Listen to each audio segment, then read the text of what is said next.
Record now. All right, let's change the world. So let's talk about some money. I've heard this thing about crypto going around. So tell me why it's good. Tell me why it's bad. But to first start out, I guess we probably should talk about the history of money and what the hell fiat money is and how that comes to play. Because I know there's a lot of people probably out there that may not know what fiat money is compared to, regular money, if you want to call it that. Right. And when, or and what when even we, what Go ahead. or even what money is in general. I mean, what is just simply money as far as that goes? That's even hard to describe or hard to understand. Most people don't know. And like, that's not something you were ever taught in school. At least I was never taught that in school. They just assumed, oh, this is a US dollar and this is money and this is what you do with it. But they didn't explain like how it came to existence, how it works, all that. If it's backed or not, they don't explain any of that. And it's definitely something you don't learn in school. I mean, what you learn usually is from your parents. Your parents give you $1 and you go down and you buy a candy bar with it or exchange it for a candy bar or something like that. That's about the extent of most people's education with money as they grow up. Yeah. I learned from my conspiratorial uncle. Yeah. Told me all about the Federal Reserve, debit. Well, yeah, Shane, can you explain that, the Federal Reserve and how that works? Okay. Now, we're not going to go back to like Khazarian Mafia. We just talking about the Rothschild. Yeah. Right. Just like a basic review of like what the Federal Reserve is and how it works and why we have it. Well, Federal Reserve is, if I'm correct, is a private company, a private financing company that was originally started. First, let's go to central banks. Central banks were started, if you want to go all the way back, like the Templars. Nice Templars were exchanging gold. They were the first where you could do wire money transfers because, they had gold here, gold there. They would take the actual transfer. They would just give you gold from this portion here once you went to your, hi, Jess. How are you? They said hi. Thank you. What? I need some of that. Beef hash? No, it's steak. Thanks, Jessica. St. Patrick's Day. What the hell? I know. I had corned beef, cabbage, but anyway. Seriously?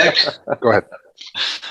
Back to the Templars were the first to set the wire money transfer, as far as I know. It might even go back further than that, but as far back as I've read, to where they would carry money around for the wealthy and for countries. Then they would be able to make a deposit here, pull that money out in a different country. That way you didn't have to travel with your money. So that kind of went through.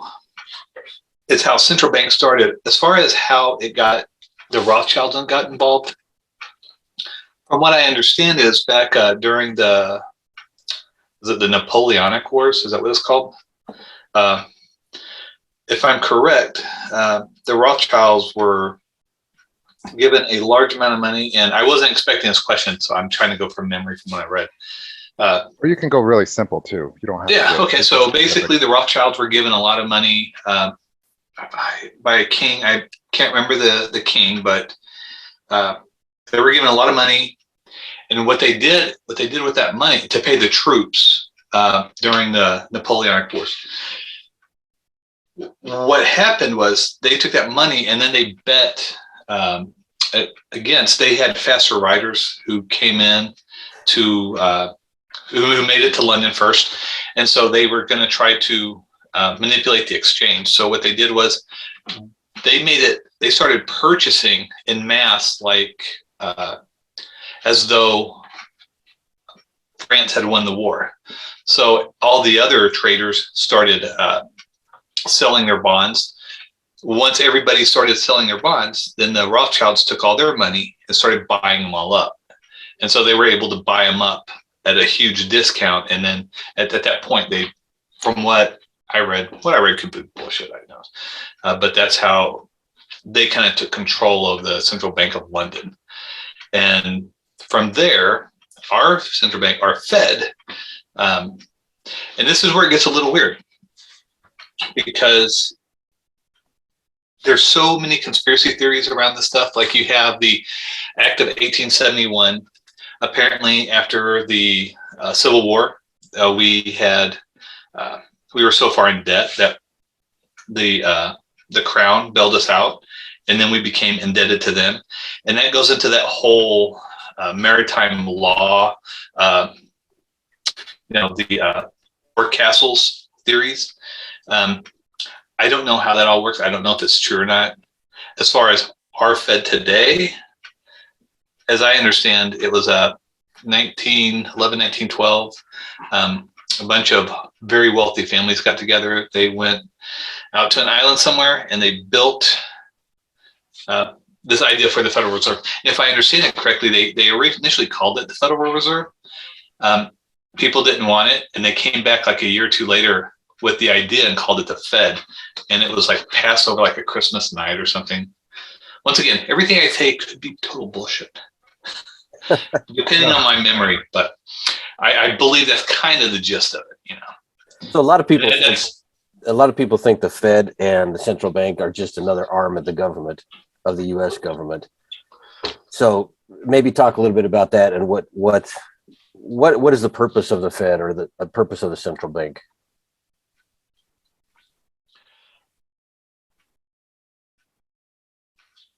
Yeah, as far as I know, they handle the amount of money that is in that the amount of money that's printed. Although I see this is where it gets weird because the Treasury actually controls that. However, as far as I know, the central banks can. I'm speaking from such possibly bad memory that. From what I understand is, in order for dollars to come into existence, we get the money from the Federal Reserve, which we then borrow it with interest for them to create money for us, which is an absolutely ridiculous idea. Right, because this is a dollar backed by debt. But see, there's also the things, and this is kind of what I like about this, is because it's better to have a conversation because I don't know all this stuff. No, right. I can only tell you kind of what my idea is. And I'll tell you, my ideas are probably a lot like what other people who have read it. They probably read 10, 15 different things. And there's all this confusion and everything gets messed up. So, but there's also this thing with if we put them in a bank, they're allowed to loan out so many dollars based upon your deposit. Have you ever heard of that? Yeah, I think it's like 90% or something, 90% or 80% of what you have or what you put in, they can borrow or let people give loans out on the 80 or 90% of what you have in the bank. Yeah, I think it might actually be multiples of what you have. Yeah, that's something we might actually want to look up. By now, it could be, or it could be like rehypothecated, tons of times. So who actually knows now? Yeah, that's going to be a hard one to measure down. But I've heard the same thing where each dollar that they have in deposits, they can loan that dollar out multiple times to different customers or different people. Yep. Yeah, and you know what? I got an idea. We could call the show guys who don't really know what they're talking about. Right, and then are trying to figure it out. And then other people can come in and say, "No, you're wrong," and then they could correct us. And I kind of like that idea. Yeah, there'll be a lot of. I got a lot of stuff I don't know around. There'll be a lot of people that come in and try to correct us. Yes. Don't you worry about that. Right, but and not only that, if they can correct us, they'll correct other people who believe the same stuff that we've been fed. Yeah, yeah. So now going back on the history of the dollar, when was it based on gold, or when were we on the gold standard? Up into the 70s, right, Shane? When Nixon took I believe we were on the gold standard up until 1964, 65? Because remember that Kennedy was those last gold coins. They took all the gold, and it was legal to own gold in the United States after like 1930, something like that. Around that time, 1930, 1933, they confiscated all the gold, and then you were still allowed to own silver and they stopped printing silver coins in 1964. So it was right around that after, if I'm correct, that Nixon who did it. Yeah, Right. sounds right. So yeah, that would have been right around that. And that was actually, I think 1970 was the last time they actually had a silver dollar, silver half dollar, Kennedy half dollar printed. That's not like a proof or a special run. So Do you remember why they took us off this gold standard? Wasn't it due to war or something? I can't even remember now. Well, that's And where it all the wasn't supposed to be. conspiracy It's supposed theories to come be in. temporary too. It wasn't supposed to be. I don't think it was supposed to be like a permanent thing. Well, that's where all the conspiracy theories come in. They were the conspiracy theorists. I probably believe 20 of them, but they kind of say, well, they weren't able, since the dollar was still based on gold at that point, they couldn't. Prices still remained somewhat stable. They couldn't manipulate it like they could, because it wasn't from the time that the Fed started to actually, if you look at the time, I think the time Fed started to the time of like 1970, where they did that, took us off the gold standard, they inflated the currency quite a bit. And I think you can see it on a chart. But then once you look to where they took us off the gold standard, it's from like a steady climb, almost a shot up. Right. So yeah, I guess trying to interpret what the real reason was behind the scenes, or what the real Another reason I've read was also other countries were manipulating the prices and purchasing our gold at discounts, because we as Americans couldn't own gold, but those dollars could be traded for gold by like France or Britain. And that's just something that I read that might have been just like a washed reason. Yeah. Because Nixon he gave some bullshit reason. I can't remember what it was. It was something to do with something, and it was something that we were just going to do for a couple of years and then go back. And basically, that's how they do everything. That's how they've passed.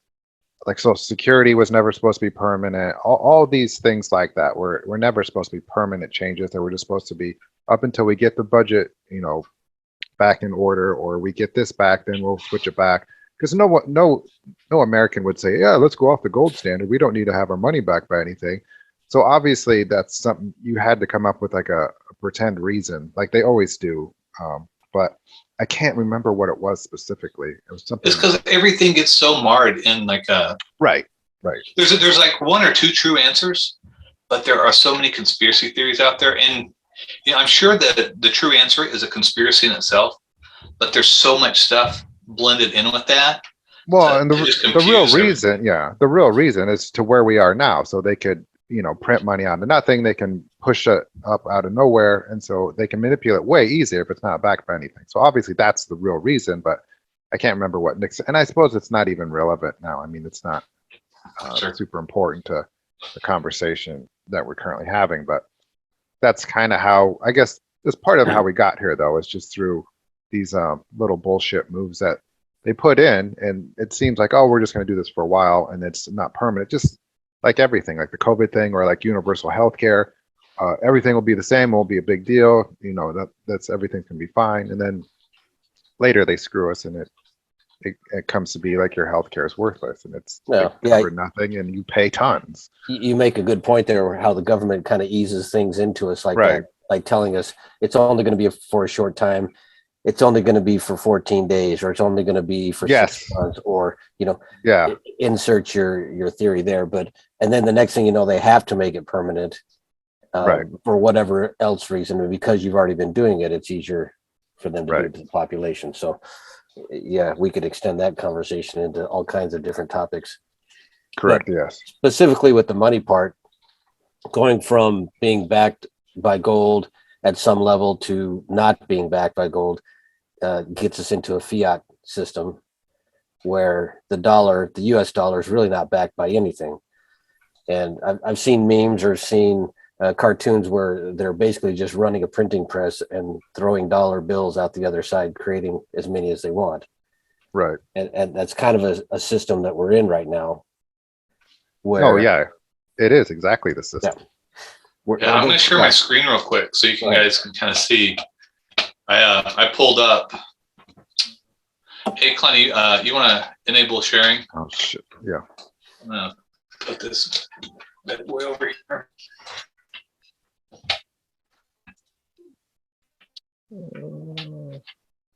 All right. So what I have here is the. Better take that whole part out. This is the chart of course, it's on Schiff Gold. You guys know who Peter Schiff is. Yeah. It's basically the inflation chart since the gold standard. And you'll see, they originally, once again, why they took us off the gold standard, who knows? Yeah, we can look up the official reasons, and I think it has to do with inflation and how we were exchanging money and goods to foreign countries. But and the real reason is obviously it's just more control. So, but you can see these cycles right here, of these inflationary cycles here. Right. Through the wars. Yeah, exactly. And then we had the creation of the Federal Reserve, and we had that spike there. However, they can only do so much when it's backed by gold, right? So, and then probably right about right here is when it looks like it's moving off the gold standard. Yep. And then that's kind of what I was talking about earlier, and I had seen this somewhere before. I just couldn't quite remember where. Yeah, no, and I've heard basically everything that you were saying. I've heard parts of that as well. Yeah, but it's maniacally genius. I mean, and use inflation to steal people's money because they lie and they say, all right, well, inflation is only 3% yearly. Okay, but that's based upon that new standard that they created in the 80s. So really, food and gas and everything else has gone up however much because they're inflating the dollar. It's just that your TVs are getting cheaper because the technology is getting cheaper. Right. So when your grandma she retires, she's getting a $1,200 a month income on Social Security, and every year she's getting a 3% increase on her Social Security. And that inflation is actually going up 7 to 15% behind the scenes. Well, that's eating at her. So every year she's able to buy less and the same with us. Every year we're able to buy less. And, and it's like a taxation without the representation. So, I mean, like I said, it's diabolical, but it's genius the way they thought about it. So yeah, well, and a lot of it too is it seems like now it's easy for us to look at what they're currently doing or look at the systems that they're implementing, and because you can see it now. It's super visible, and we've shared enough information amongst everyone, so now we actually know what's going on. So now it's really easy to see, and they're like, oh God, yeah, I can see what they're doing now. It's just trying to get mass control and over the money system, and like I can't remember, one of the Rothschilds says they said, I don't need a standing military, just give me control of the money system and I'll have all the control in the world. Right. And that's basically what they've done. And I mean, I suppose, and so that I guess leads us into the next debate or theory, like what is the next money system or monetary system or financial system that we're going to go into, do you think? So one of the things I think about with money, specifically dollar bills, is the more they print, the less yours are worth. So for every month that goes along, every year that goes along, and they continually print more bills, the dollar bill that you have in your wallet is worth less and less. Inflation shows that. And the fact that they're printing more, I mean, it's just a supply and demand kind of thing. If they have 1 million printed dollars this year, and then next year they have twice that many, obviously yours are going to be worth a lot less. That's the theory with a continual printing of a fiat currency like this, a fiat currency that's not backed by anything, so they can continually print like that. We've seen this kind of situation break down in third world countries where these third world governments will print till they can't print any more dollar bills, not dollar bills, but whatever their currency is, and they print themselves into a worthless currency. So you could have Correct. 10 billion of a local currency in Mexico or in another country that basically is corrupt on that level. Zimbabwe, yeah. Zimbabwe is another good example. Yeah. The currency there is worth shit. You can't use it. As soon as you get it into your hands, before you can even spend it, it's worth a shitload less than what it is. So yeah, they had $1 trillion bills. Literally, it said that on the note, $1 trillion bills, simply because they just went nuts with it. Interestingly enough, Russia just said they might start paying their debt back in the ruble. So, because there's a shitload of ruble that they can use. Well, they control the currency, so that'd be like the U.S. saying, "All right, we printed this $20 trillion bill." Oh, right. Here's the Here you go, China. Keep the change. Right. You. Yeah. And with our continually ever growing debt in this country, is that the end game? That may be the end game. When it gets to a couple trillion, we print out that $1 trillion note and hand it off to China and say, okay, we're even and square now. So one of the tricks they were trying to do to help raise the debt ceiling when Trump was fighting it, I can't believe it was one or two of the guys of the economic guys were proposing an idea that we actually print one coin made out of platinum and set its value at $1 trillion, put it in a safe, and then the government could borrow against that $1 trillion that coin is worth. I mean, how big in a republic do you have to get? Yeah, but once you get to that point, I mean, you're basically reneging on all your debt deals with all the other countries, and so it would be easier to say, hey, we're not honoring any of our debt, so and I think that is what's going to happen. But I think what they're going to do is each country will have their own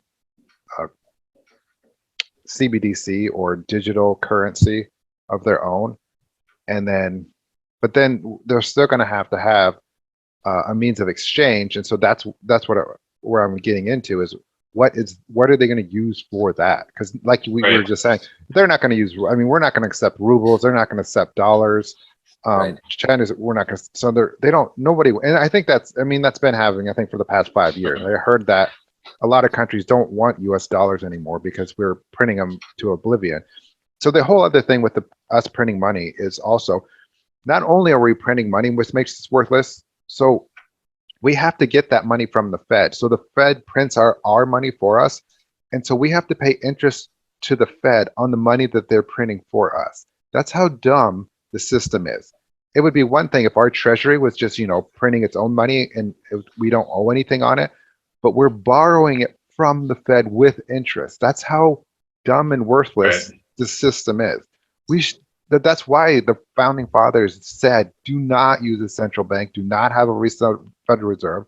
It's a corrupt system, and to never use it. But they basically snuck their way in through wars and stuff where we were in such debt and we needed money. So we go, okay, well, and we actually, through the wars, we got the debt and then we paid it off. And so we could have went back off, but we didn't. And then another war would come up. And so it's that same stupid cycle where they just kind of tricked us into it, and then like, okay, we'll just stay in debt because it's no big deal. We've done it before. We'll just eventually pay it off.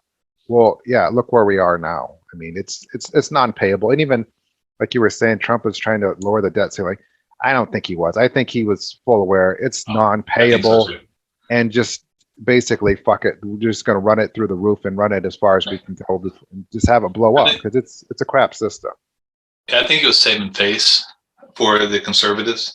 To back him, to keep his backers backing him, but he knew it was all going down the hill. I mean, who knows more about bankruptcies than Donald Trump, right? Right, He's been exactly. company for years. Yeah, no, so that's a good point. He's probably all right, let's take everything, let's drain Let's the max Fed it out. for Yeah. everything that we're, start building infrastructure. Yeah, that's Build what he was what we doing, need building and get infrastructure, prepared. right? Yeah.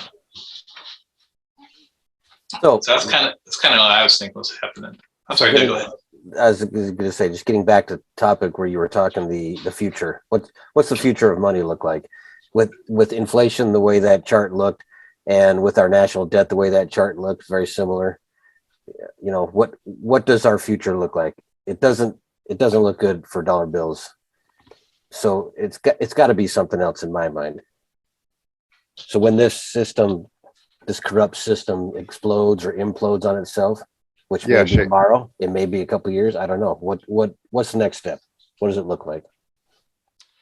You know, I'm going to try to find it. And if you want to talk about something, Connie, go ahead, because I'm going to try to find where I saw these gold line bills, or the actual gold and silver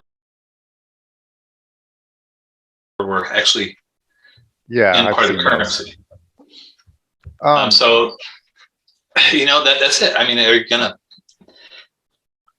The thing is, right now, the back end, the inflation and stuff comes from printing money. Yeah, inflation is velocity money, sure, whatever. We know that the velocity money is being handled by the Fed. If they're throwing 12 trillion out there, then there's 12 trillion in exchanging hands. You know, if somebody grabbed it right away, put it under their pillow, sure, there's going to be no inflation. But if they're giving people, you know, $1,200 a month to live off of, then yeah, that money is going to be out there exchanging hands, and the inflation is going to rise up. So what I'm thinking is, you know, this is where it gets weird, because you guys ever know who Juan Savin is? Juan Savin, I can't pronounce it right. He's that guy, I believe he's that guy everybody thinks is John F. Kennedy Jr. He's like a Trump supporter. Oh yeah, I know who it is. So, but he's just, I was listening to an interview with him, and he was saying that there's no way they're going to crash the US dollar, because in order for the US to remain strong after all this stuff happens, then they're going to have to rebuild the US dollar and keep it strong. And just in order to keep us a player in global economics. However, but who's us? Know, the United States in general. Yeah. But then how do you get the corruption out? Well, as far as how do you get the corruption, I'm guessing there's already, you know, that's part of the whatever 300,000 indictments that are out there. You know, you get enough hanging it out there, and then you actually set up a system that can't be done through legal means. You know, my guess is at that point they probably do like either, and maybe both, you know, like the currency with that, it has the gold in it, or, you know, some other precious metal, or they're going to do a gold silverback crypto, or other precious metal type crypto.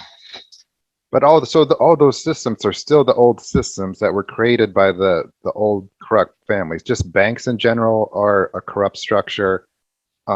Money in general is a corrupt structure. But you can't inflate it. Just like when I showed you that graph, you know, they couldn't really do anything until they took us off the gold standard, and then they were able to really ramp it up. But then go ahead. Your point being back to having a dollar that's backed by something physically lined with gold, so to say.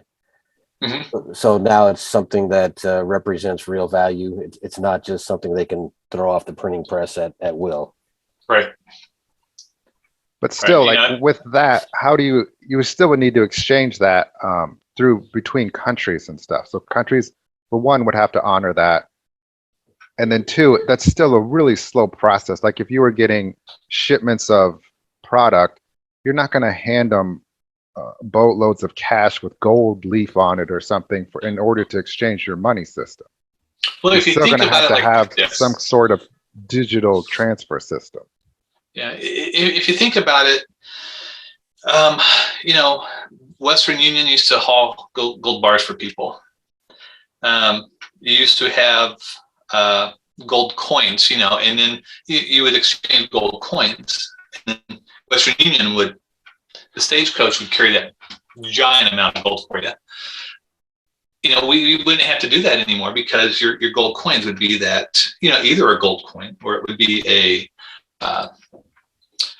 bill with its worth in value. You know, $1 in gold at that point, who knows what gold's going to be. But if you take a look at just one of those bills, but then you have a crypto, a coin that, you know, think of it like this. You have Fort Knox. And in Fort Knox, you have 720 tons of gold. And then in those 720 tons of gold, you print or you make so many ledger entries. And it's finite.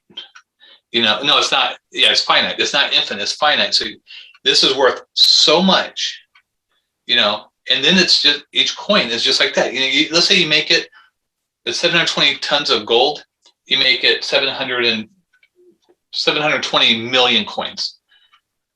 Well, each coin represents a portion of gold. It's not it's an exact amount, a fraction of that whole of the gold that is there. You can trade those like you and transfer them just like you would Bitcoin or anything else. And that's how you would handle large transactions, or maybe even your savings, you know.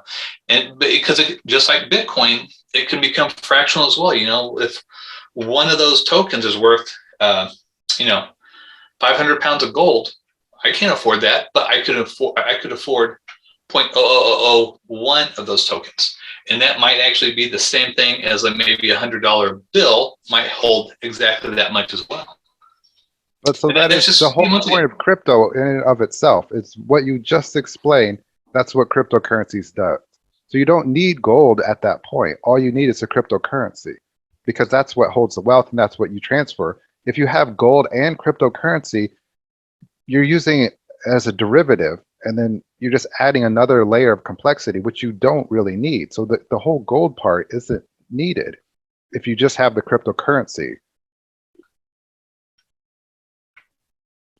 You know, I just don't think people are going to go for a coin that's based upon, that's nothing more than a bit in shared across a bunch of computers. Right, but we've been doing this since the 70s, since the dollar hasn't been backed by anything since the 70s. So everyone's fine with what it is. But so that's where it gets into the whole money situation and what is money. So really, money in and of itself isn't necessarily a good thing. It's a representation of value. So if you use Bitcoin in the ledger system, you no longer need a representation of your value. It's in a blockchain, so you could just see it. And so money, but what does Bitcoin physical represent? thing, your wealth or your value of what you have. So it just writes it down. Shane has $1,000 in Bitcoin versus you having to have 1,000 physical little coins, because what those coins represent is value anyway. They're other than that, that's all they do. They're a representation of what's on a ledger system. Since back then you couldn't write all this stuff down, they had to have physical stuff in order to represent that. Now we can literally write it all down, and that's what Bitcoin is. It's somebody writing it all down on a ledger. So that's what really you want as a money system, is that as a ledger system, that it's all written down and it can be kept track of. Exactly. So at that point, you don't need any other derivative to represent that. Okay, you said yourself a moment ago that people were okay with, you know, this debt system that we already have, where things were based upon debt.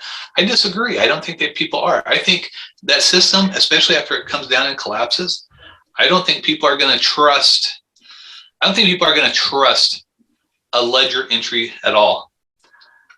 And they might not. And I don't. And no, to be totally honest, I think you are right.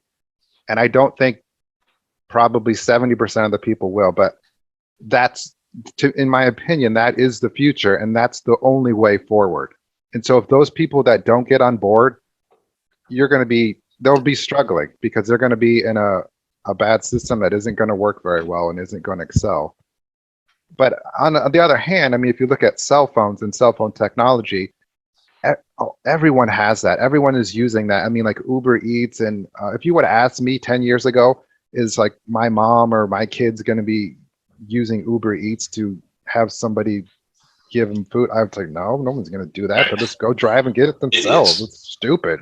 So yeah, I don't know, and I understand what you're saying, because you are. A lot of people still don't know anything about cryptocurrency. They don't like it because it's just computer stuff that they don't understand, and they think all computer stuff is hackable and bad. So that's where I think it is. We don't know what's going to happen, and we don't know what's going to do. Yeah, and you bring up some good points on what you can trust, especially if a system like we're currently under, if that completely implodes. Who are you going to trust? What can you trust? When it comes down to cryptocurrency, a Bitcoin ledger, it's a trustless system where if I'm sending Bitcoin to Kalani, I don't have to know him. I don't have to even trust him for that system to work.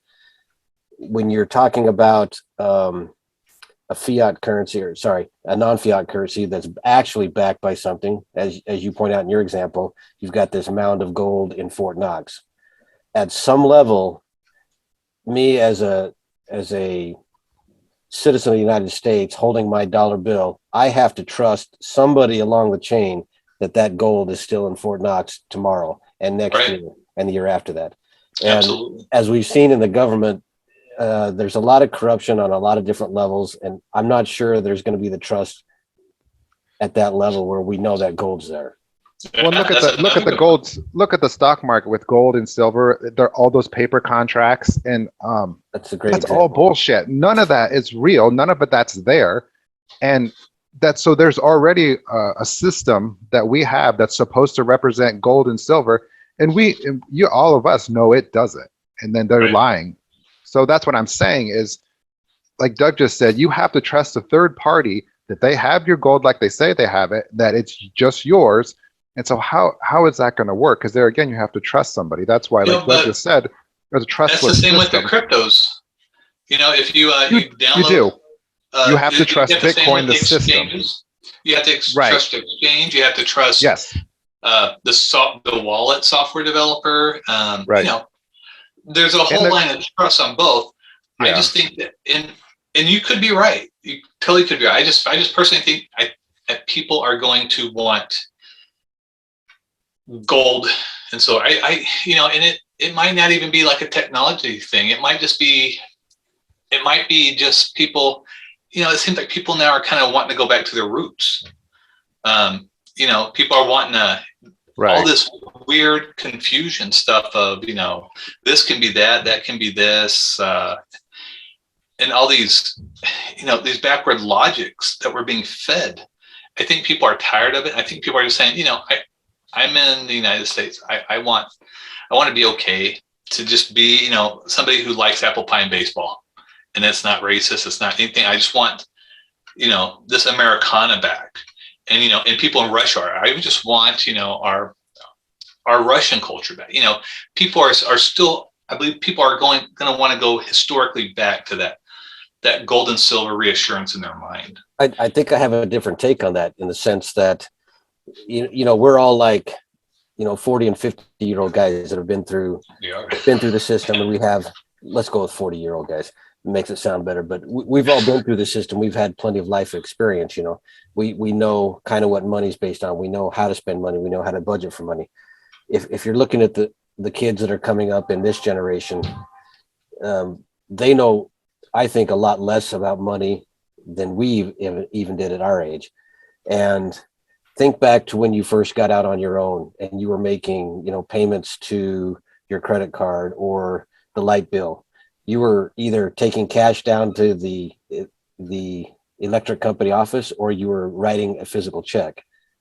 You know, there wasn't a lot of this, you know, put it on a credit card, or there certainly wasn't logging onto my bank account and sending a payment by the internet. There was none of that kind of stuff. So if you look at the progression of how we spend money and how we use money, it's not what we're going to do today and not what we're going to do next week or next year.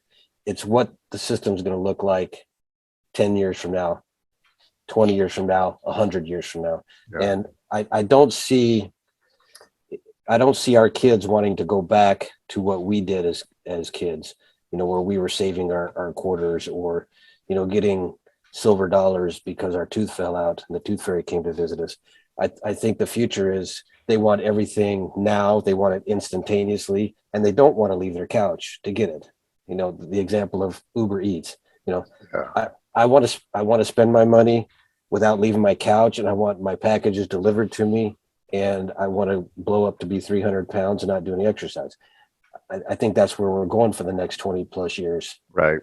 So I see the financial future of how people spend money going in a much different way, where people are going to be getting used to, swiping their phones at the register. If they're actually in Walmart, they're not going to use coins. They're probably not going to use dollar bills, and they're certainly never going to write a physical check out of a checking account. Yeah. I think those days are gone.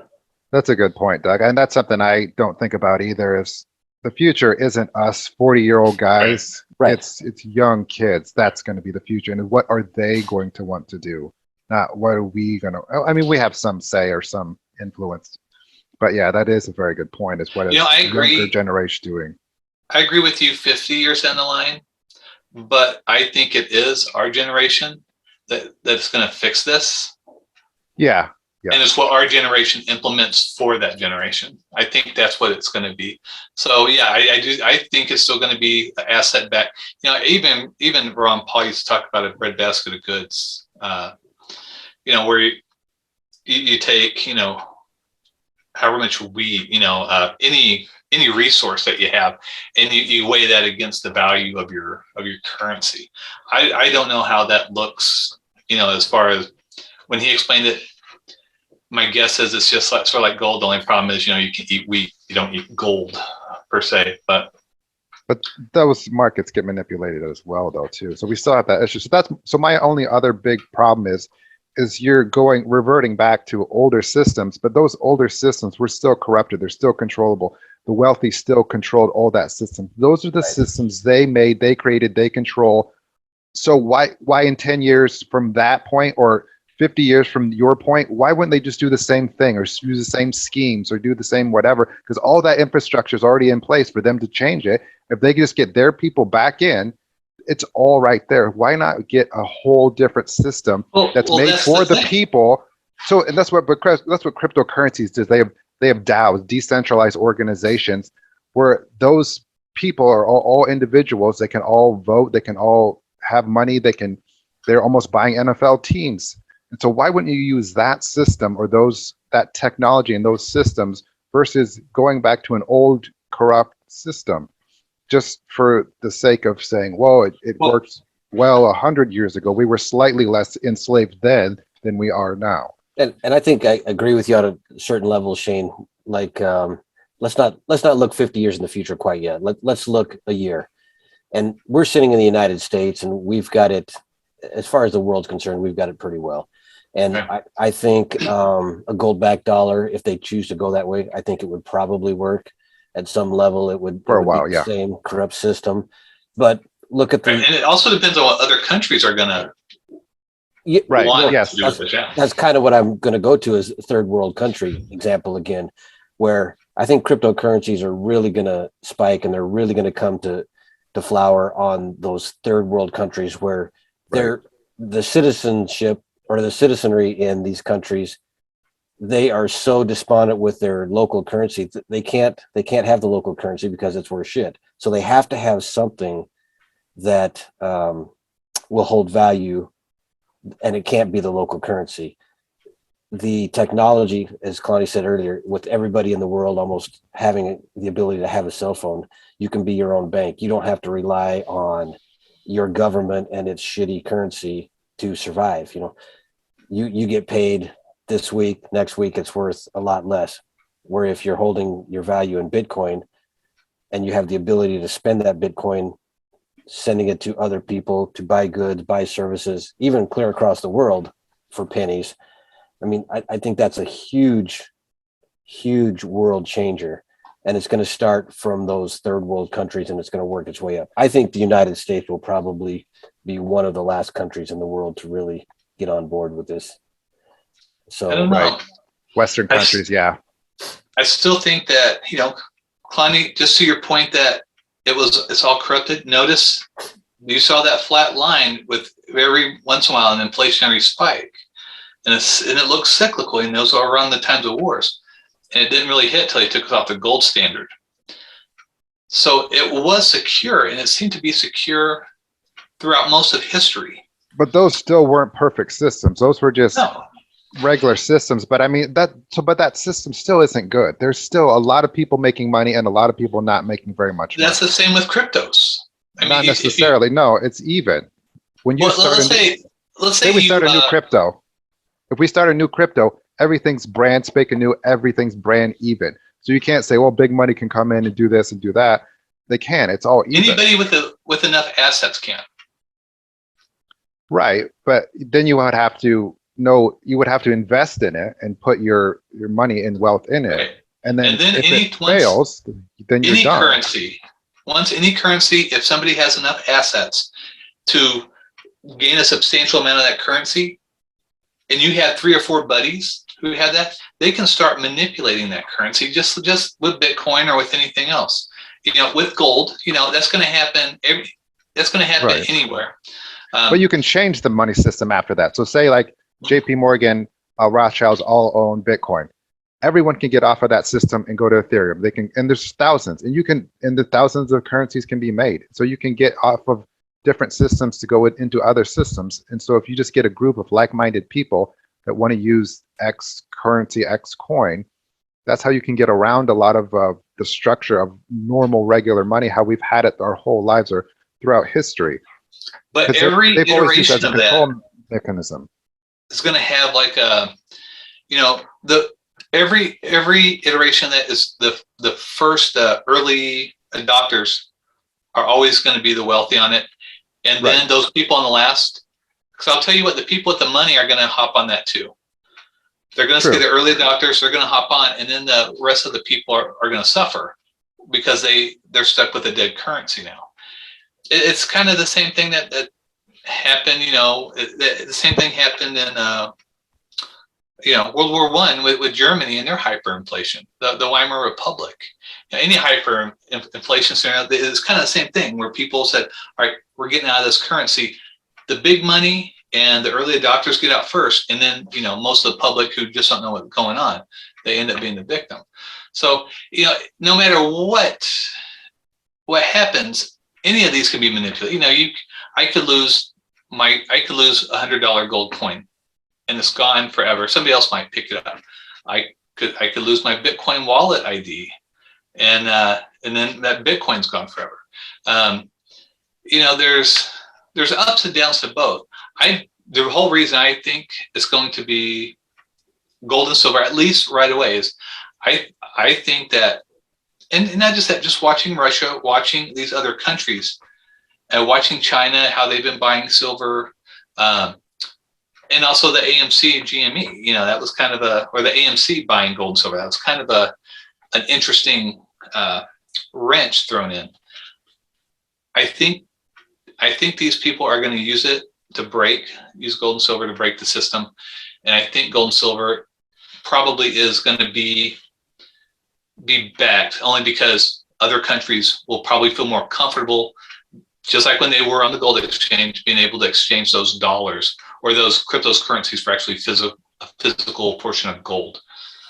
And sure, you got to store it. You got to trust the people who are storing it for you. But it's the same thing with the crypto. You got to trust your exchange. You got to trust people who are transferring it. They probably won't have centralized exchanges for very much longer. In probably less than 10 years, there'll all be decentralized exchanges. So you don't have to just trust the exchanges. Sure. But no, and so I honestly think you are right, Shane, as far as what we will do. I think countries will try to do gold-backed, silver-backed, metal-backed, commodities-backed currencies. But I think, to Doug's point too, cryptocurrencies will always be there, and third world countries will start taking off. and they'll start excelling.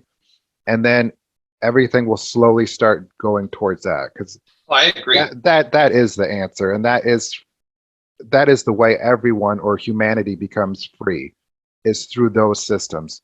But yeah, in the short term, I think they will do that, and they will try to. Well, in the short term, I think the corrupt people will try to make centralized currencies, right? And then do that and cheat, and that will go, and then they'll do like a gold back currency, and that might do well for a while, but then that will fail as well, because you'll have the trading issues and the trading policies. And I think crypto will just slowly be in the background, just moving up, and then people won't be able to deny it. They're like, fuck, I got to get into this. I think everything's going to be running on the blockchain. Right. Yeah. You know, if you're selling 100 bushels of wheat to Russia, yeah, that's going to be on the blockchain. But I also Right. think it's going to be kind of the same thing with the gold and silver. And maybe that's it. You know, maybe it's not even an official currency, but people are just trading gold and silver as a currency via the blockchain. Who knows? Well, it's just what you want, what the other person wants, Yeah. really, is what people are gonna be doing. But eventually, that'll all kind of settle down. So then people will want a smaller basket of stuff. I want Bitcoin. I want gold. I want silver. I want whatever. That is an interesting point. So let me think here for a second. So you have everything being traded over the blockchain. Everything, you know, you're selling, I don't know, iron ore. You know, you're a mine, and then you're selling, you know, certain loads of iron ore, and you're uploading them into the blockchain, and then people are buying them, almost like the exchange, or even like how they trade the gold and silver contracts now that are fake, right? Right. So I don't know. Maybe at that point, everybody's just trying to. Every crypto is a value of something, and then you're just saying, "Hey, I've got this crypto. This crypto's worth its value in iron ore at that time, but it's also worth 3 ounces of gold at that time, which is also worth, you know." Right. Yeah, and so that's going to be the thing, is who controls the value of X, Y, and Z, and all that. Which that's what Chainlink does. Is there a database, Oracle database for value that pushes that value out to the coins? But no, and so that's supposed to be what the blockchain does, is just monetizes it or puts everything on the blockchain, so then you can trade it or move it or deal with it, and that takes out all the corruption. Though you can't have 2 iron ores or 10 iron ores or 50,000 that you just duplicated saying you had it.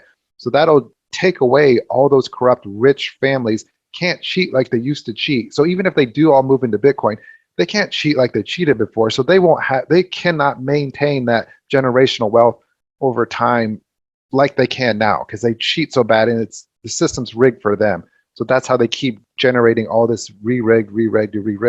But if you have blockchain, everything's accounted for, so you can't cheat. And so it'll, in the end or over time, take out that corruption and take out those big spikes of value from one person having a gajillion and this person having nothing, because it's just way harder to cheat.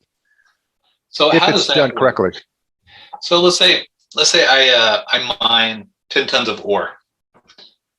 How do I get that onto the blockchain, and who stops me from pretending I mined 10 more? You would have to have physical markings on the ore with like numbers or something, or like wallet addresses or something on the ore. So then you can look at it and say, oh, this is blah, blah, blah. Ore that was mined in Sichuan, China, and it's at Peng's house, and then he sent it to Doug, who traded it for a stick of gum.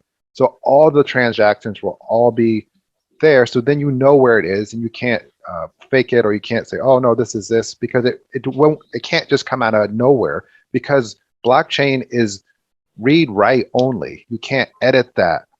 So that's the beauty in that.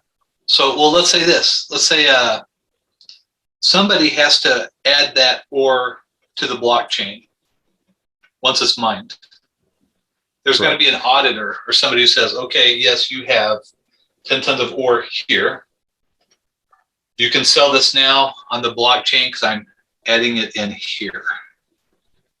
Yeah, I mean, so the physical, with like an NFT, somebody would have to put that on the blockchain like an NFT in order for it to count. And that's how the NFTs are going to work. And that's how it could also expand, especially like loaning money and collateral, because now you can put everything like that T-square can be an NFT that you can sell, or this chair or a car or a house. And you can use that as collateral and stuff. And then it works way better versus just saying, oh yeah, I have a house, I have a car as collateral. Is there somebody, go ahead. Like an authority that needs to verify, yes, this NFT does have a house behind it to back it up?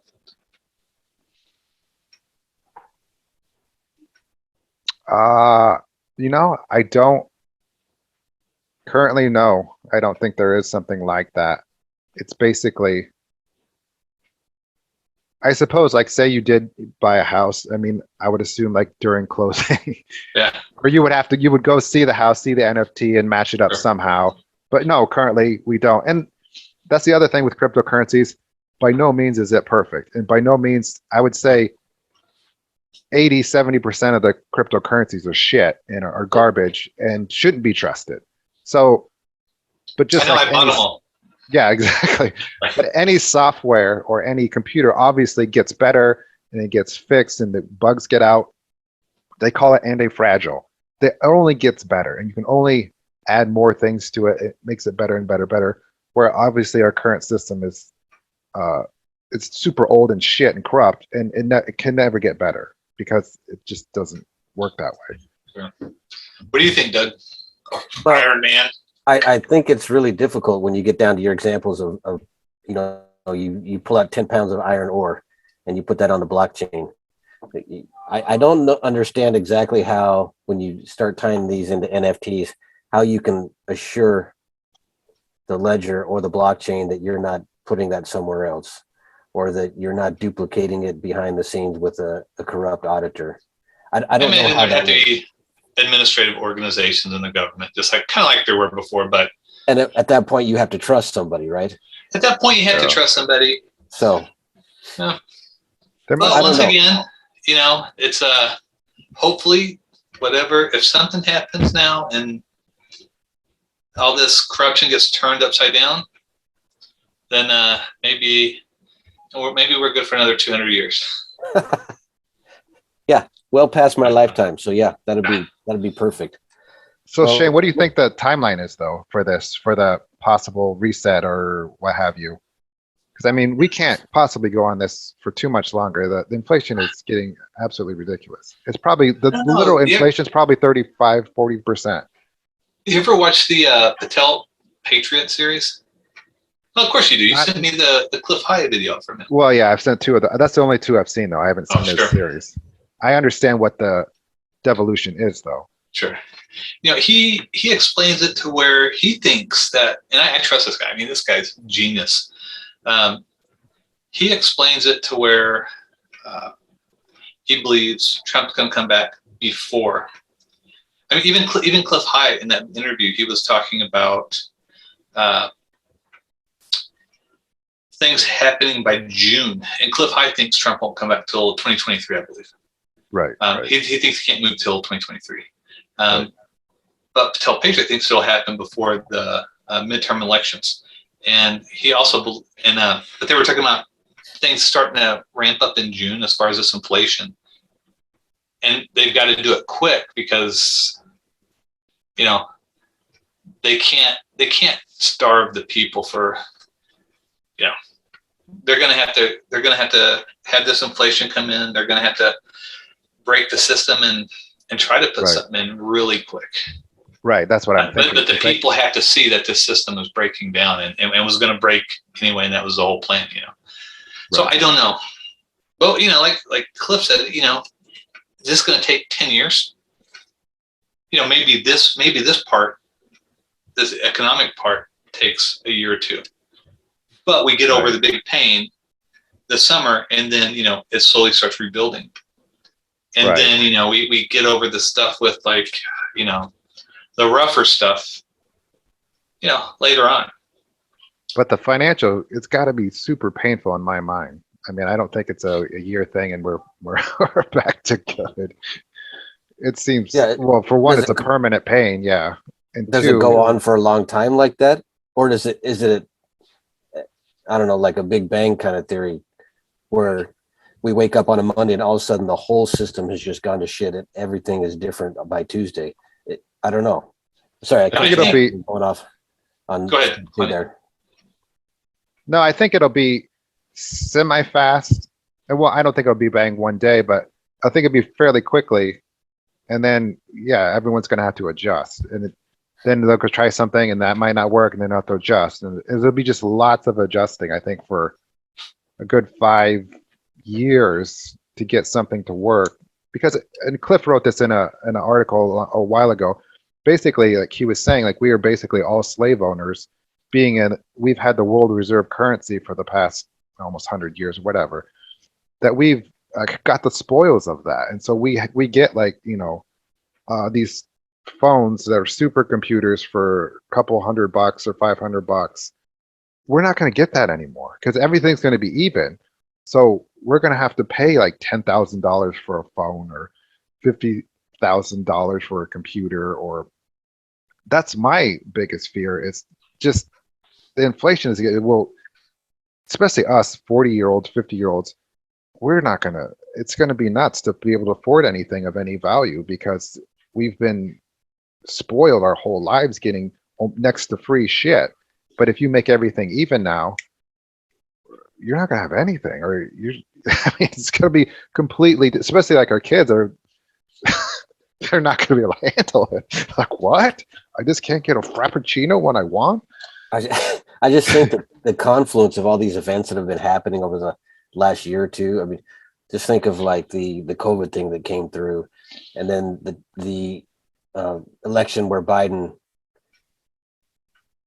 and now he's president, and you've got all these mandates, mask mandates, vaccines, you've got inflation going through the roof, and now you've got the war in Ukraine and Russia. There's such a confluence of all these super hyper events coming together seemingly all at once. What a great opportunity. If someone was going to pull the plug and want something else to blame it on, God, this seems like a perfect opportunity for that. No, yeah. It's obviously, it seems like a script, like they're writing it.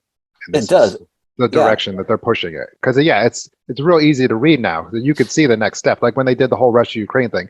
Oh, yeah. And now, look, they're screwing with the money systems and they're complaining about the money. Oh, what a perfect timing to where Russia can separate off and this country can separate off and we're kicking them off the SWIFT system. Oh, then no, we're not using the SWIFT system. And, now Russia is trading oil in yuan with China. And, this is why it all broke up. It wasn't because the government's fucked it up or it wasn't because we screwed it up.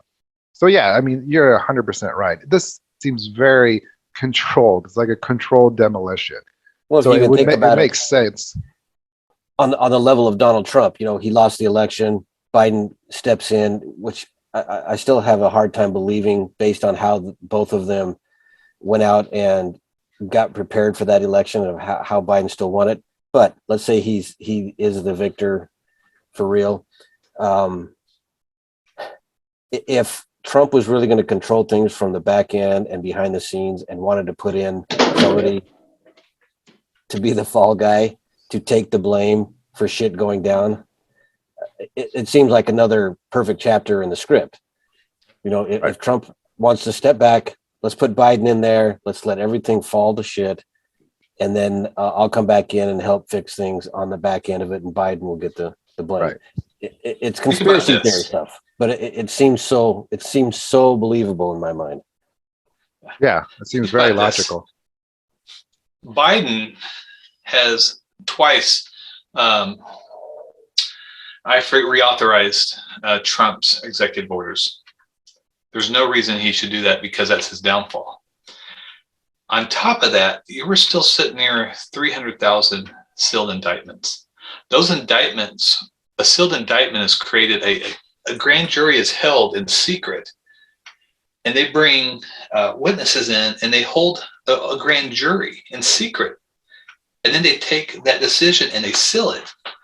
And that is what a sealed indictment is. They didn't do that 300,000 or almost 300,000 times just to waste taxpayer money. Those are I don't know if there. those are all right or true, because like you just said, there's mathematically you couldn't do that. You know how much time that would take? Can't do 300,000 cases. It's ridiculous. Absolutely, they can. They've had How much time would that?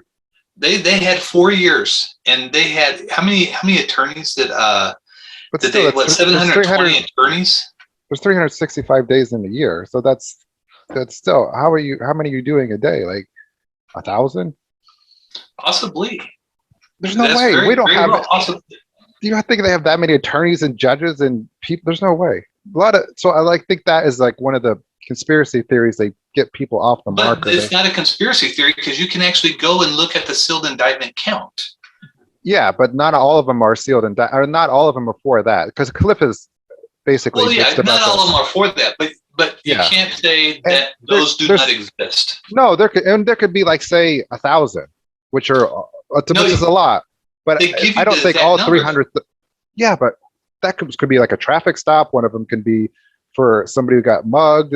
But so they're not Right. all probably for that. Right. But and But it let's doesn't take a matter if look it's at the 300,000 or 1,000, just as long Previous as they have years where some. they had 1,200 in a year, and then Trump comes in 300,000 over the course of 4 years. Let's not pretend that that's a normal situation.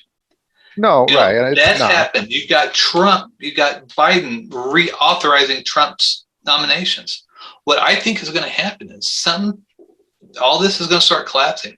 People are going to start to feel pain. They're going to see something either with the Ukraine war, either with Biden's laptop from hell, Hunter's laptop from hell, Pelosi's laptop from hell, Wiener's laptop from hell, or what's the other?